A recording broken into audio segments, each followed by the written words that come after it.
누가복음 16장 19절에서 31절 제자들아 들으라 라는 제목으로 말씀을 나눕니다.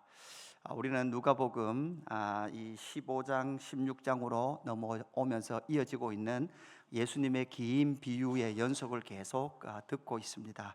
여러분, 비유는 그 비유의 여러 가지 교훈이 아니라 한 가지의 교훈, 한 가지의 타겟을 가지고 말씀하시는 것이 비유입니다. 그죠? 비유.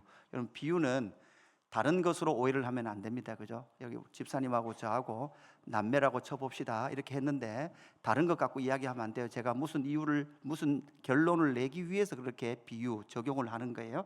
그래서 이 비유는 극명한 두 대립의 구조가 관계가 있습니다. 한 그룹은 어떤 그룹입니까? 바리새인과 서기관, 율법학자라는 한 그룹이 있습니다. 한 그룹은 누가 있습니까? 예수님의 제자들이 있습니다. 그래서 예수님은 바리새인과 서기관, 율법학자에게 말씀하셨다가 그럼 누구에게도 말씀하시고요? 제자들에게도 말씀하시고, 그리고 또다시 그렇게 바리새인에게도 말씀하시면서 번갈아 그렇게 말씀을 하고 계시는 것이요.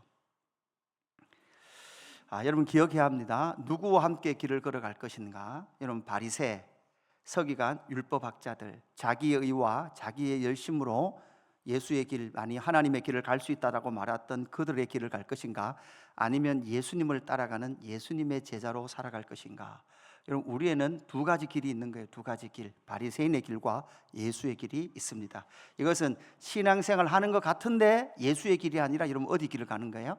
바리새인의 길을 가는 거예요. 예수님은 모든 세리와 죄인들에게 말씀 잔치가 그렇게 펼쳐졌음에도 불구하고 그 잔치에 들어오지 않는 바리새인과 서기관들을 책망하시면서 이런 양의 비유, 이런 드라크마의 비유, 이런 아들을 찾는 아버지의 비유를 통해서 예수님은 이 땅 가운데 왜 오셨다라고 말씀하셨습니까? 따라합시다. 이런 자를 찾으러 오신 예수님. 예수님께서 이 땅에 오신 목적은 잃어버린 자를 찾으러 오셨습니다. 그리고 죽었던 자를 막기 위해서 오셨습니까? 살리기 위해서 오셨습니다. 그래서 누가복음 15장 32절에 이렇게 예수님의 마지막 비유가 이렇게 끝납니다. 이 내 동생은 죽었다가 살아났으며 내가 잃었다가 얻었기로 우리가 즐거워하고 기뻐하는 것이 마땅하다 하니라. 아멘. 그러니까 예수님께서는 이 땅에 왜 오셨습니까?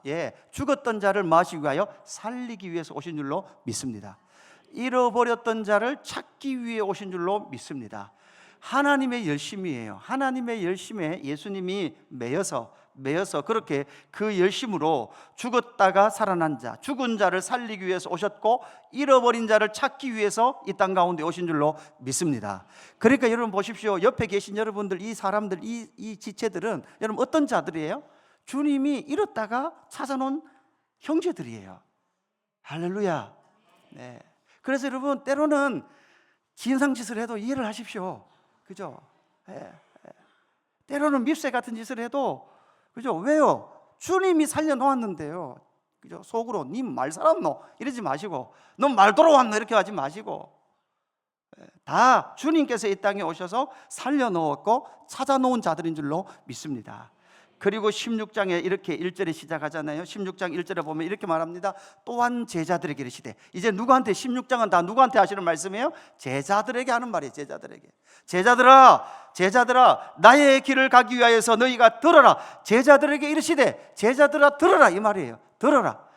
진리의 말씀을 들어라. 진리의 말씀, 누구의 말씀? 예수님의 말씀을 누구에게 요청하고 있습니까? 제자들에게 요청하고 있습니다. 그러면서 제자들에게 하시는 말씀이 무엇일까? 제자들에게 들려주시는 명제가 무엇인지를 오늘 찾아봅니다. 첫 번째 말씀인데요, 불의한 제물로 친구를 삼아라, 이렇게 예수님은 요청하고 있습니다. 여러분, 오늘 명제 중에 조금 우리가 어려운, 좀 헷갈리는 명제들이 좀 있습니다. 불의한 제물로 친구를 삼으라, 이렇게 예수님 말씀하고 있죠. 여러분, 이 비유는 어디에서 나온 비유였습니까? 우리가 소위 말해서 불의한 청지기의 비유에서 나온 예수님의 명제입니다. 여러분, 이 불의한 정직이는 자기가 불법을 행함으로 말미암아 실직 상태에 빠질 것을 알고, 여러분 지혜롭게 어떻게 했습니까? 자신의 미래, 그죠? 실업급여를 받기 위해서 이미 준비를 해놓은 거예요. 이렇게 하면 실업급여를 받을 수 있겠다라고 생각한 거죠. 예수님께서 이 비유에서 이 사람이 지금 불법을 행한 것을 지금 잘못한 것을 합법적으로 만들시기 위해서 이 비유를 드신 게 아니에요. 이 비유의 핵심은 뭡니까? 미래를 준비하는 이 종의 지혜만을 말씀하기 위해서 예수님은 이 비유를 든 거예요. 그래서 이 비유를 잘못 적용하면 수단과 방법을 가리지 말고 주인 것을 횡령해서라도 우리의 미래를 준비하자, 이렇게 교훈하면 돼요, 안 돼요? 안 되는 거예요. 이 비유는 미래를 준비하는 지혜로운, 삶은 불의했지만 뭐는 하나 지혜로웠다는 거예요. 미래를 준비하는 것은 지혜로웠다는 거죠. 이것을 말씀해 주시기 위하여 이 비유를 들었다라는 거죠. 결국 여러분, 예수님께서는 무엇을 준비하러 이 땅 가운데 오셨습니까? 저와 여러분에게, 예수님의 제자들에게 영혼과 영생을 준비하기 위해서 오신 줄로 믿습니다. 예수님을 믿는 자, 예수님의 제자들은요, 예수님의 제자들은 뭐가 보장되어 있는 거예요? 미래가 보장되어 있는 줄로 믿습니다. 그러나 반대로 이들은, 돈을 좋아하는 바리새인들은 그들의 미래는 뭐라고 생각했어요? 돈이라고 생각했어요. 왜 돈으로 생각했을까요? 여러분, 구약에서부터 이스라엘 백성들은 이런 생각이에요. 이런 세계관이에요. 하나님이 부자 되게 하셨죠. 그러면 하나님이 부자 되게 했잖아요. 하나님이 부자 되게 한 사람은 당연히 하나님이 부자 되게 하셨으니까 당연히 미래의 세계도 어디 간다고 생각하는 거예요? 천국 간다고 생각하는 거예요. 물질의 복을 받은 사람은 어떤 복도 받았다고 생각한다고요? 영생의 복도 받았다고 생각하는 거예요. 그러나 그것이 아니죠. 여러분, 돈은 우리를 의롭게 할 수 없습니다. 재물은 우리를 의롭게 할 수 없습니다. 율법도 우리를 의롭게 할 수 있습니까? 없습니다. 오직 누가 우리를 의롭게 할 수 있습니까? 예수 그리스도의 복음이 우리를 의롭게 하는 줄로 믿습니다. 그럼에도 불구하고 우리가 이 땅을 살아가는 삶 가운데에서 여러분, 재물이, 돈이 필요합니다. 그런데 이 말이에요. 어떤 사람들은 만몬을 뭐로 생각해요? 미래로 생각해요. 그러나 우리의 영원한 미래는 누굽니까? 예수 그리스도예요. 그러나 여러분, 우리에게도 여러분, 재물이 필요해요, 안 필요해요? 필요합니다. 그런데 하나님께서 우리에게 재물을 주신 이유는 무엇입니까? 불의한 재물로 여러분 뭐를 삼으래요? 친구를 삼으래요. 여기서 불의한 재물, 이걸 좀 해석하기 좀 헷갈리는 단어예요. 여러분, 쉽게 생각하면 돼요. 재물이 우리를 의롭게 해줄 수 있어요, 없어요? 없다고 생각하시면 돼요. 그런 의미예요. 율법이 우리를 의롭게 해줄 수 있습니까, 없습니까? 없어요. 우리에게 주신 그 재물을 가지고 오늘 9절 말씀에 보시면 이렇게 말씀합니다. 내가 너희에게 말하노니 불의의 재물로 친구를 사귀라. 그리하면 그 재물이 없어질 때에 그들이 너희를 영주할 처소로 영접하리라. 이렇게 말씀을 하고 있죠.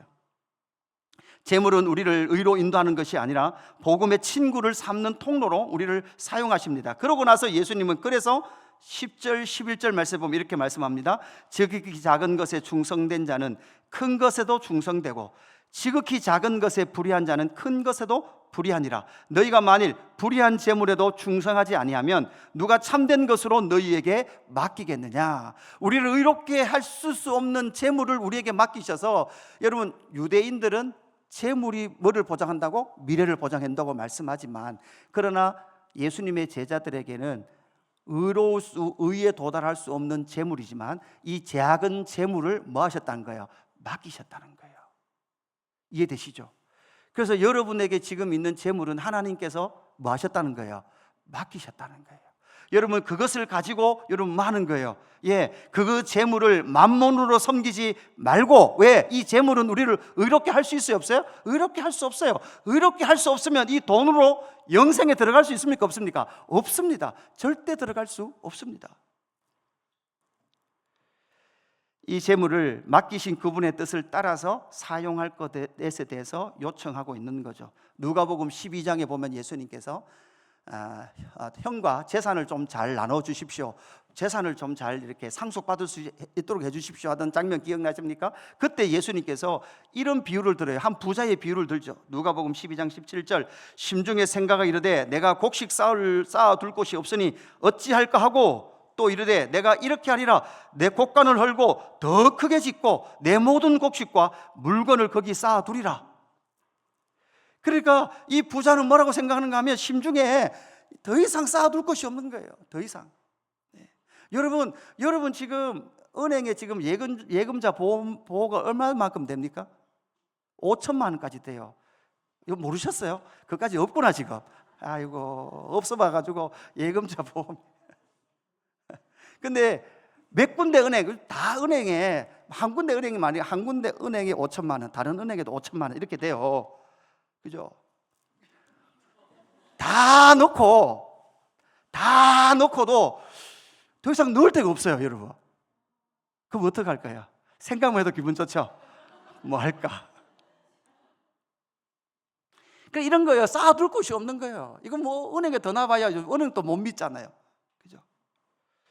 그럴 때 예수님께서 비유를 이렇게 진행하십니다. 누가복음 12장 19절, 또 내가 내 영혼에게 이르되, 누구에게 이르나요? 영혼에게 이르되, 영혼아, 여러 해 쓸 것을 많이 쌓아두었으니 평안에 쉬고 먹고 마시고 즐거워하자 하리라 하되, 하나님은 이르시되, 어리석은 자여, 오늘 밤에 내 영혼을 도로 찾으리니 그러면 내 준비한 것이 누구의 것이 되겠느냐 하셨으니, 자기를 위하여 재물을 쌓아두고 하나님에 대하여 부유하지 못한 자가 이와 같으리라. 아멘.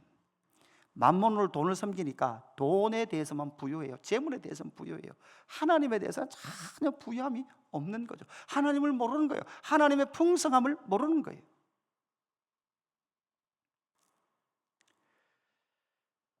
여러분, 우리에게 주신 재물을 여러분은 주신 그분의 뜻대로 사용하고 계신가라는 것을 여러분에게 한번 물어보십시오. 여러분 자신에게 한번 물어보십시오. 여러분, 절대 제가 뺏지 않겠습니다. 제가 뺏을 능력도 없고, 여러분 자기에게 물어보십시오.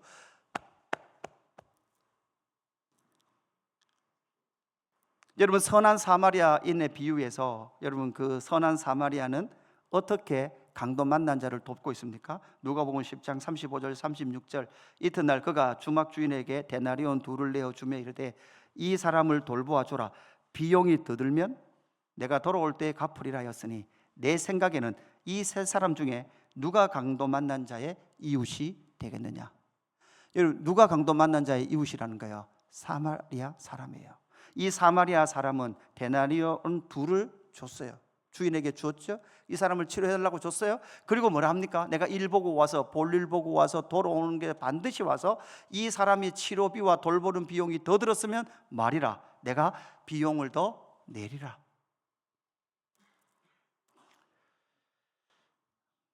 여러분은 여러분의 이웃을 위하여 어떤 재정을 사용하고 계십니까? 여러분, 지금 경북 북부 지역, 그죠? 저희 고향 바로 옆에서부터 시작됐어요. 그 불이 늘 이렇게 자주 가던 동네 거기서 시작이 됐습니다.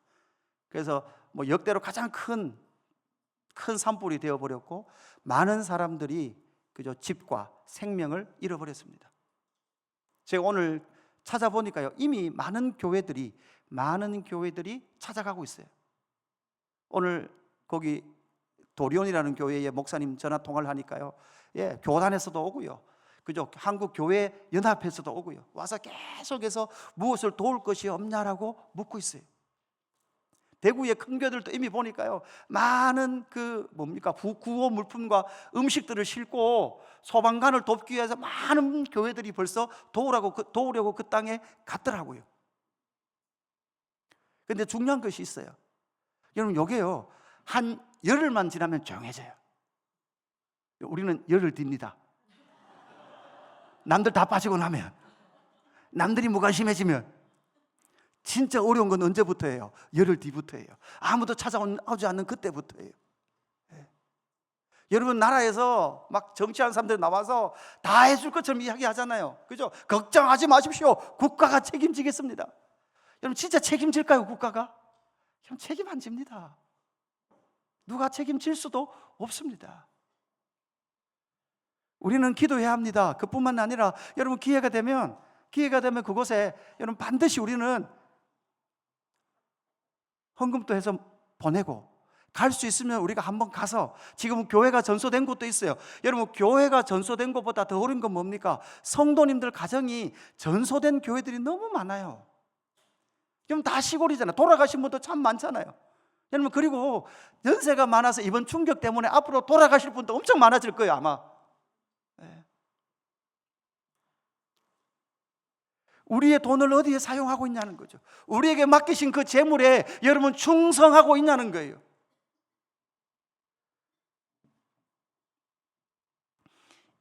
불의한 재물로 친구를 삼으라. 그것을 통해서 여러분 무엇합니까? 이 세상 사람들이 살아가는 만몬을 통하여 의에 이룰 수 있다고 생각하는 만몬으로 신을 섬기고 있는 이 세상 사람과는 전혀 다른 삶을 사는 자들이 여러분 누구의 길이라는 거예요? 예수의 길인 줄로 믿습니다. 두 번째 뭐라고 말씀하시냐? 제자들에게 이렇게 말씀합니다. 하나님 앞에 옳은 자가 되라. 이렇게 명제를 선포하십니다. 여러분, 우리는 하나님 앞에 사실 오를 수가 있습니까? 여러분, 이 명제도 좀 헷갈립니다. 아니, 우리가 어떻게 하나님 앞에 오를 수 있습니까? 여러분, 이 명제는 사람 앞에서 잘 보이기 위해서 살지 말고 하나님의 평가 앞에 산다고 생각하라는 의미에서 하나님 앞에서 옳은 자가 되라라는 명제입니다. 이 본의를 우리는 잘 생각해야 합니다. 내가 스스로 하나님 앞에 의로울 수 있고 옳을 수 있습니까? 그 말이 아닙니다. 바리새인들은 돈을 좋아합니다. 바리새인은 돈을 좋아해서 사람들 앞에서는 모든 율법 준수를 하고 신앙생활을 하고 경건한 삶을 사는 것 같았습니다. 그런데 이들의 율법 준수와 신앙생활과 경건생활은 사람들에게 보여서 사람들에게 무엇을 얻기 위한 경건생활이었다고요? 돈을 얻기 위한 경건생활이었습니다. 여러분, 이스라엘 백성들이 바벨론의 포로로 갔을 때도 바벨론의 포로지에서도 여러분 거짓 선지자들이 막 나오죠. 거짓 선지자들이 뭐라고 말합니까? 진짜 참 선지자 예레미야는 몇 년 지나야 돌아온다 그랬어요. 70년. 그런데 거짓 선지자들은 몇 년 만에 돌아갈 수 있다 그랬어요. 2년 만에 돌아갈 수 있다. 2년 만에 돌아갈 수 있다고 말해야 백성들이 희망을 품고 뭐를 보낼까요? 독립자금을 보내는 거예요. 독립운동 자금을.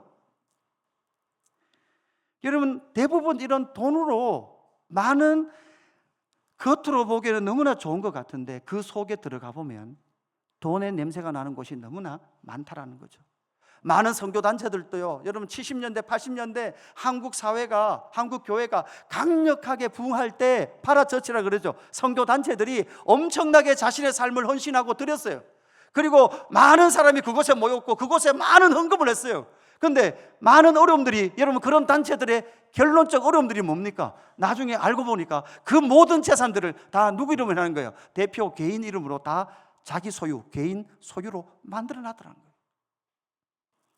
그러니까 그렇게 헌신했던 사람들이 우리가 무엇 때문에 이렇게 했는가? 그 하나님의 나라와 하나님의 의를 구하기 위하여 수없이 집 팔고 땅 팔고 냉장고 팔아서 열방 선교의 깃발을 들었던 그들이 정말 그곳에 열방 선교를 위해서 사용된다고 생각했는데 해외의 수많은 건물들이 대표 개인의 소유가 되어 있고 그것을 자녀에게 상속해주고 이런 단체들을 만날 때 여러분 많은 거예요. 절망하더라는 거예요.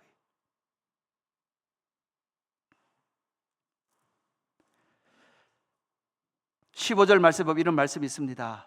예수께서 이르시되 너희는 사람 앞에서 스스로 옳다는 자들이나 너희 마음을 하나님께서 아시나니 사람 중에 높임을 받는 그것은 하나님 앞에 미움을 받는 것이니라.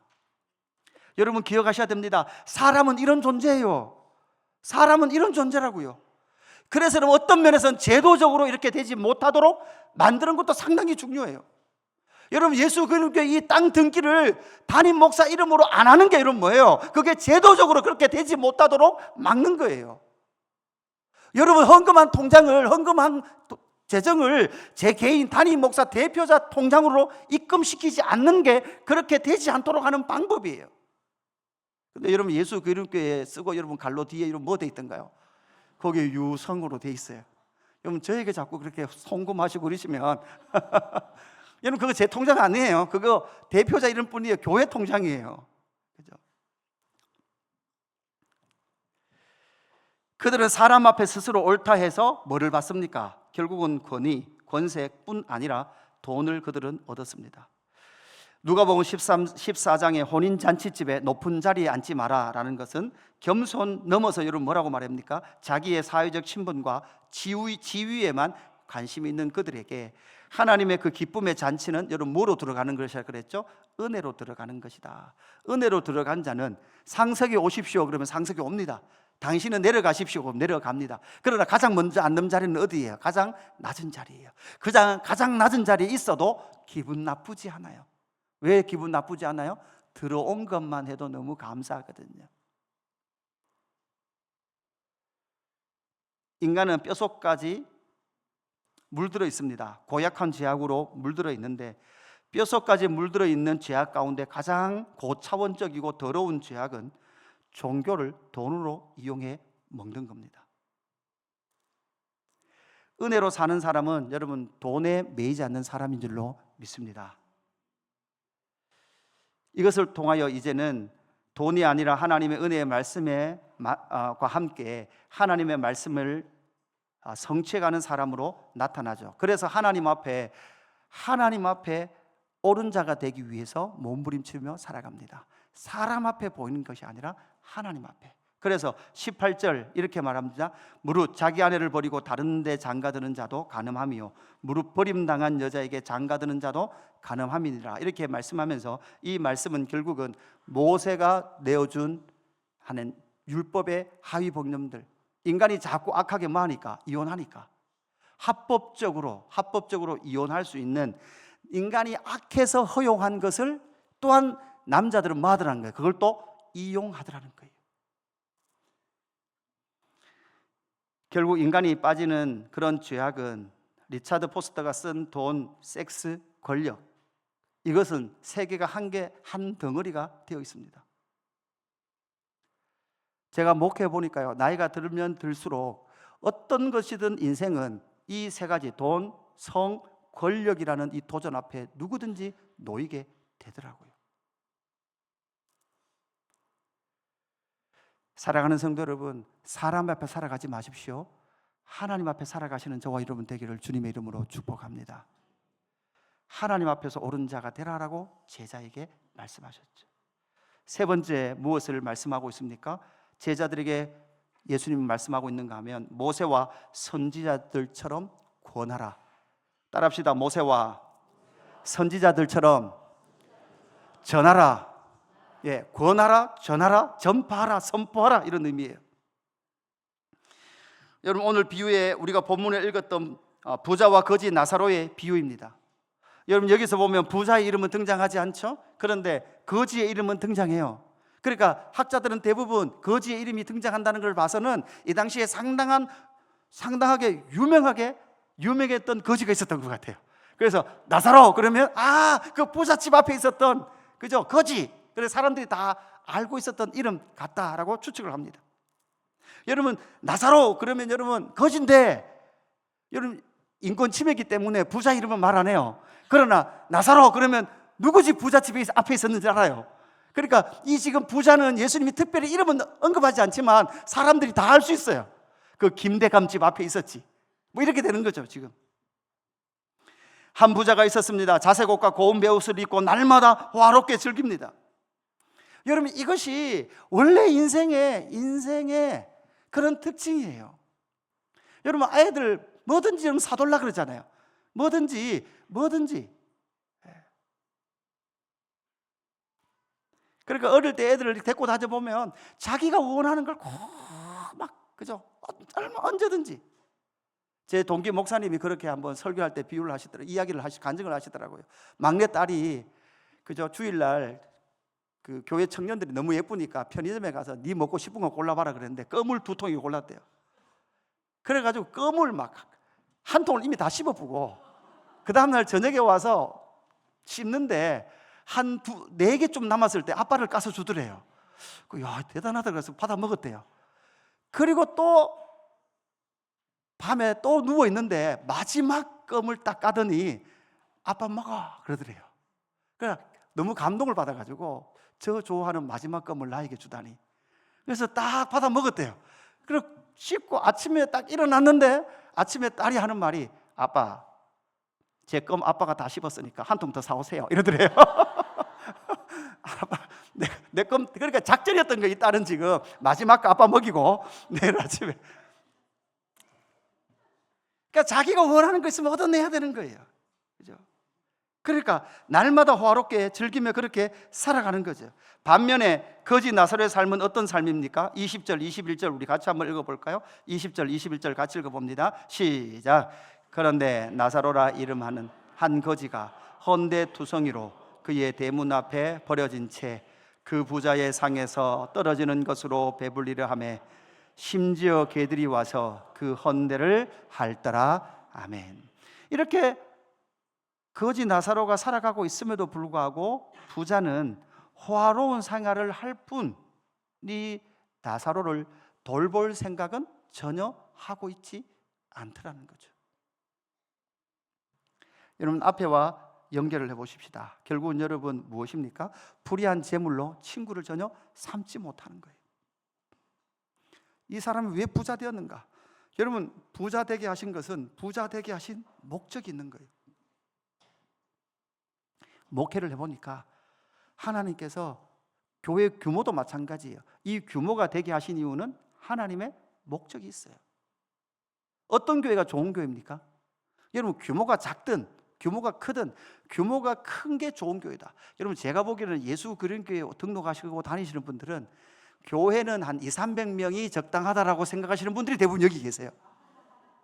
여기 오신 분 중에 반야울교회 많이 가보셨잖아요. 경상중앙 가보니까 왠지 좀 어색하죠.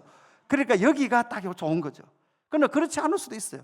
교회는 어떻게 될지 몰라요. 그러나 중요한 것은 무엇입니까? 사람이 적어지든 많아지든 하나님은 그 규모에서 가진 것들을 통하여 하나님께서 맡기신 그 일에, 그 목적에 충성하는 교회를 찾고 싶어 하는 거예요. 큰 교회는 큰 교회대로, 여러분, 무작정 큰 교회를 우리가 비난할 수 없어요. 왜냐하면 큰 교회는 큰 교회를 세우신 하나님의 이유와, 큰 교회라는 말, 사람이 많은 교회를 말하는 거죠. 이유와 목적이 있는 거예요.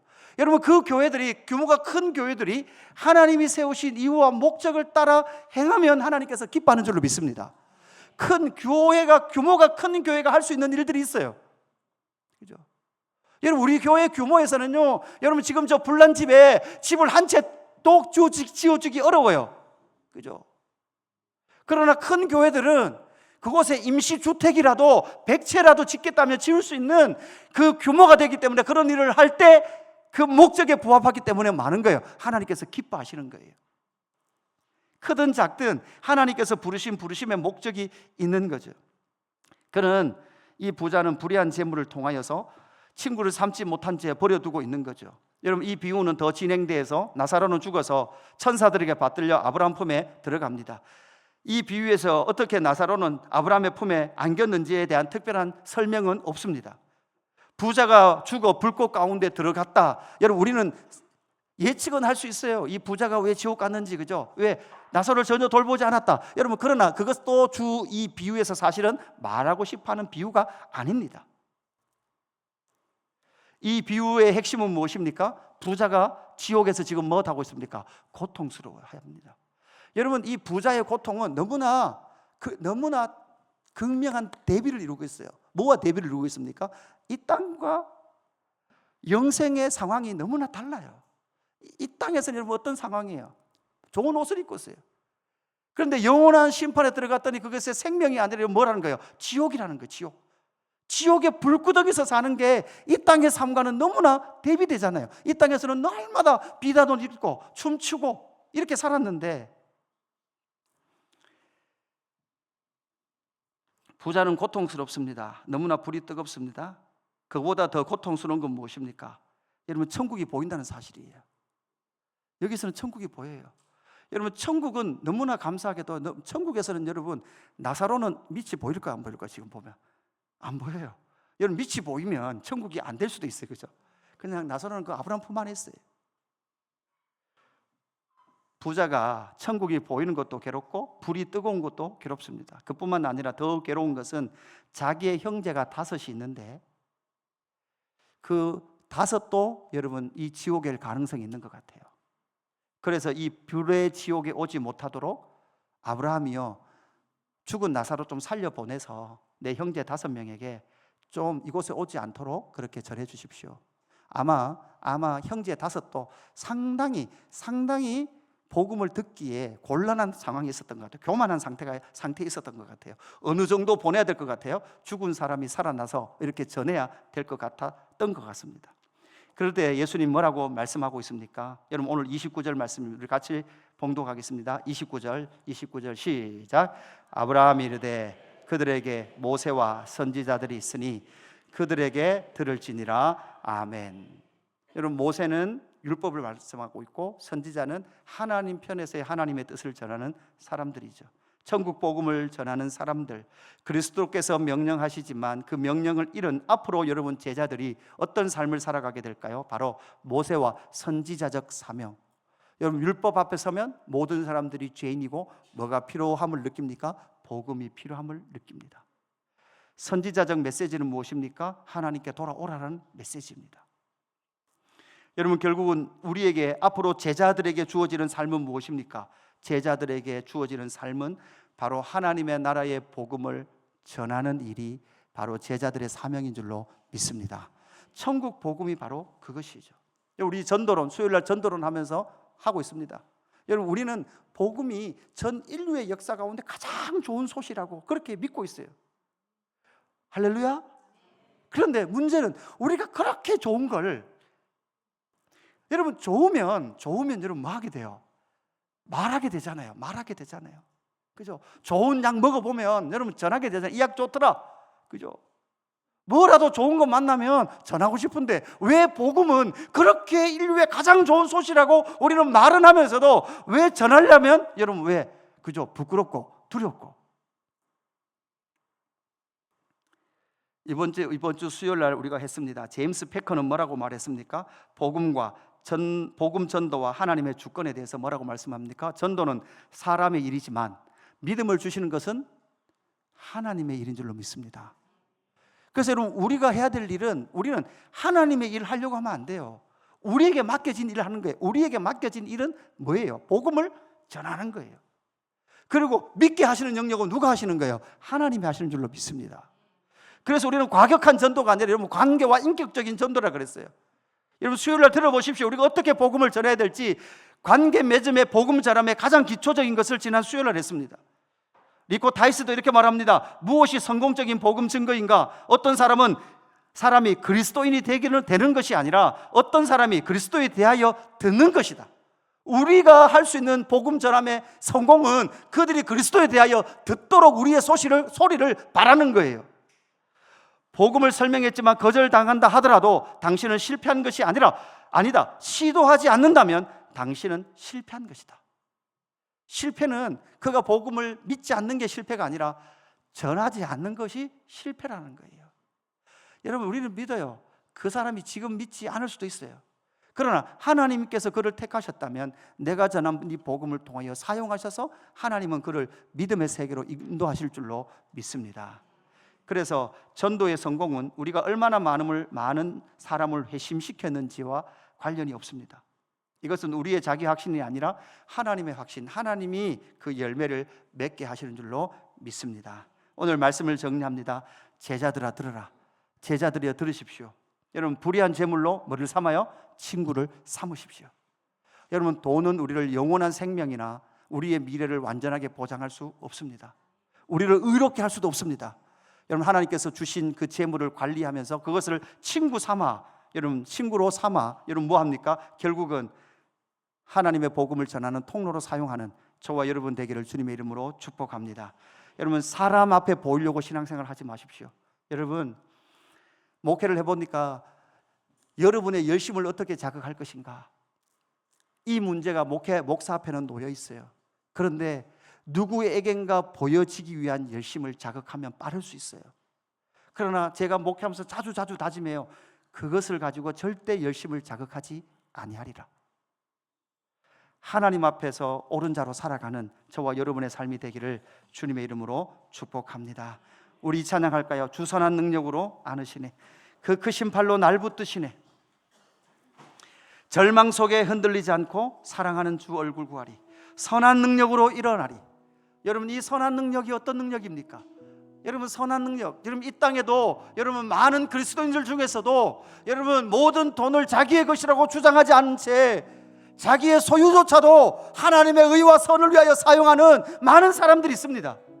여러분, 이 믿지 않는 사람들이 언제 카타르시스를 느끼고 언제 그리스도인들이 다르다고 느낄까요? 바로 그때 느끼는 거예요.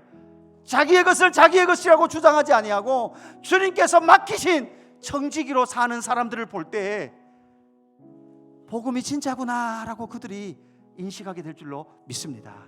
우리 찬양 고백하며 나가겠습니다.